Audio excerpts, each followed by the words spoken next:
ஐயா இப்போ என் இடத்த நீங்கள் சொல்கிற மாதிரி ஃபேக் டாக் பண்ணி ஒருத்தர் வித்துட்டாரு.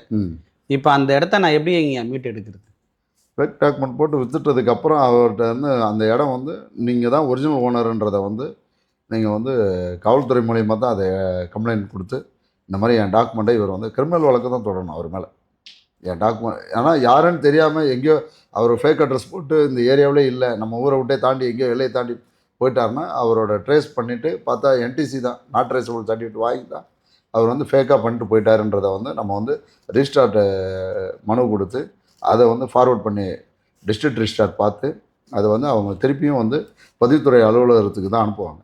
ஸோ அங்கேருந்து அதை வந்து இது ஃபேக் டாக்குமெண்ட்டு, ஒரிஜினல் ஓனர் இவர் தான் அப்படின்றத அவங்க ஜெர்னஸ் செக் பண்ணி தான் உங்களுக்கு வந்து அந்த ஃபேக்காக பண்ண டாக்குமெண்ட்டை ரத்து பண்ணுவாங்க.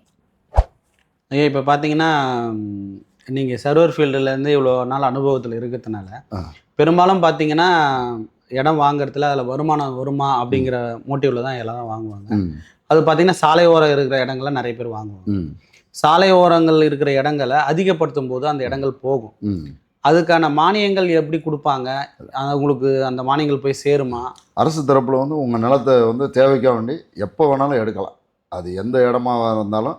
இப்போ வந்து உதாரணத்துக்கு விஜயகாந்த் கல்யாண மண்டபம் வந்து கோயம்பேட்டில் இருந்தது, அது சாலை வசதிக்காக வேண்டி விரிவுபடுத்தப்படுறப்போ அந்த மண்டபத்தை உடச்சி அவர் எதுவும் சொல்லலை, அவர் விரிவுபடுத்திக்குவாங்க பொதுமக்கள் பயன்பாடு. இப்போ அதை வந்து அந்த பொதுமக்கள் பயன்பாட்டுக்காக வேண்டி அரசு எந்த நிலத்தை வேணாலும் கையகப்படுத்தலாம். கையகப்படுத்துறதுக்கு உரிமை இருக்குது. கையகப்படுத்துகிறப்போ அன்றைக்கி போகிற அங்கே மார்க்கெட் வேல்யூ, கெய்ட்லைன் வேல்யூன்னு சொல்லுவோம். அது அந்த கெய்ட்லைன் வேல்யூ என்னவோ அதில் வந்து 3 மடங்கு வரைக்கும் கொடுப்பாங்க காம்பன்சேஷன். அது வந்து இப்போ வந்து சில பேர் எனக்கு இது பத்தாது அப்படின்னு சொல்லிட்டு நீதிமன்றம் வரைக்கும் வழக்கு தொடர்ந்து எனக்கு 7 மடங்கு கொடுக்க சொல்லுங்கள், மார்க்கெட் வேல்யூ அதிகமாக போகுது, கெய்ட்லைன் வேல்யூ கம்மியாக இருக்குது அப்படின்னு சொல்லி மார்க்கெட் வேல்யூயை டிமாண்ட் பண்ணி பார்ப்பாங்க. அரசு வந்து அதை வந்து எடுக்கணுன்றப்போ அந்த துறை ரீதியான முடிவுகள் வந்து அவங்க தான் எடுத்துக்குவாங்க. இப்போ நெடுஞ்சாலைத்துறைக்கு வேணும்னா அது கண்டிப்பாக வேணும்னு சொல்லிட்டு அதுக்கு ஒரு அமெண்ட்மெண்ட் பாஸ் பண்ணி எடுத்துக்குவாங்க, லேண்ட் எடுத்துக்குவாங்க. லேண்ட் ஓனருக்கு வந்து கவர்மெண்ட் பாஸ் பண்ணிக்கும் அமௌண்ட் எவ்வளோ கொடுக்க போகிறோம் அப்படின்றது. கைட்லைன் ப்ரெசன்ட் கைட்லைன் வேலையை விட 3 மடங்கு கண்டிப்பாக கிடைக்கும். அந்த அமௌண்ட்டை வந்து கண்டிப்பாக அரசாங்கம் வந்து கொடுத்துரும். ஐயா இது வரைக்கும் நீங்கள் ரொம்ப சிறப்பாகவும் டிடிபி ரெரானா என்ன, ரெரானா என்ன, டிடிபினா என்ன, பட்டா லேண்டு, நஞ்சை புஞ்சை அதெல்லாம் நம்ம எப்படி வாங்கலாம், அதை நம்ம எப்படி பயன்படுத்தலாம் அப்படிங்கிறத பற்றி மிகவும் சிறப்பாகவும் விரிவாகவும் நீங்கள் சொன்னீங்க. உங்கள் தகவல் ரொம்பவும் மிகவும் பயனுள்ளதாக இருந்ததுக்கு உங்களுக்கு மிக்க நன்றிங்க. நமக்கு தேவையான சந்தேகங்கள் அனைத்தையும் நம்ம கேட்டு தெரிஞ்சுக்கிட்டோம்.